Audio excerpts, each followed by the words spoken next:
this whole kind of technology, it's being used, it's not massively new, it's been growing. It seems like it's the next revolution, really, in kind of agriculture. Like, you had the influence of machines in the late 1900s, and now there's farms across the globe are all using this, and satellite technology and drone technology, and it's helping best predict weather patterns. And this kind of caveats to the next question is that one thing that Satsure are doing and the technology that this provides is helping combat crops against climate change, which is a major impact not only around the world but specifically in India. When doing a bit of research, most people know about how important the Indian monsoon is to the agriculture. When I was doing a little bit more research, it's like 60% of all crops are fed by rainwater, and in the past 5 years the monsoon's been late, it's been a bit more erratic. So this is where this technology is actually needed, and it's actually not only benefiting, it's helping banks, it's also helping people maybe plan the way that they grow their crops a bit better.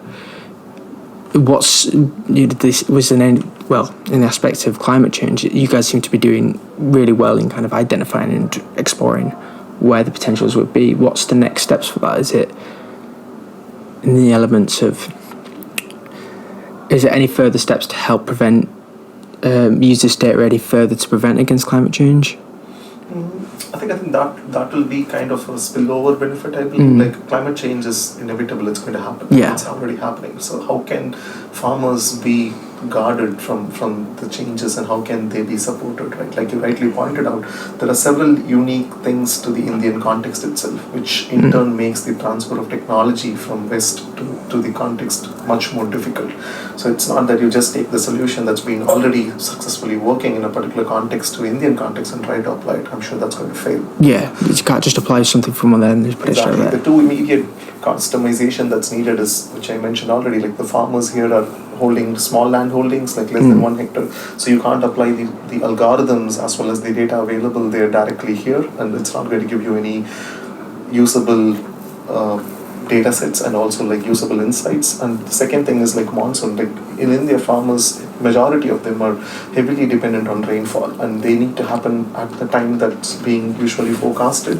And if they miss that, then the crops are going to be like, they're not going to have any productivity in that particular season and going to incur a huge loss, right? So these two things itself is highly unique to this particular context, and this contextual intelligence needs to get into the decision analytics that they apply and the decisions that they make, right? So one of the examples, actually drawing from what I've been describing from previous questions, is the usage of satellite imagery analytics for decision intelligence, especially in this context of agriculture and insurance providers, is itself a support that's being provided for farmers who are passive and like voiceless stakeholders, primarily who are poor in nature, to safeguard and kind of guard them from the climate change, right? If a farmer undergoes a kind of lack of productivity in his or her own farm during that particular season because of lack of rainfall, then can insurance providers quickly assess it, quickly estimate it, evaluate it, and disperse the claim from them. That is something that Satsure is kind of enabling, right? So climate change is happening, farmers experience difficulty because of it, because they're dependent on monsoon rains.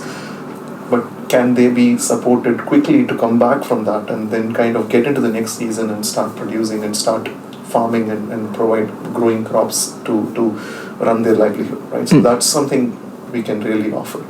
And so basically generating and kind of innovatively creating ecosystems that can potentially support farmers by keeping them in the center and safeguarding them from these impact of this climate change and influence of variation in rainfall, for example, and all that, and how can they be kind of put into a secure shell so that they can still continue to do what they have been planning to do for running their livelihood, and safeguarding them from all these externalities and things like that, which is potentially achievable through the data sets, innovative data sets like satellite imageries that's being available.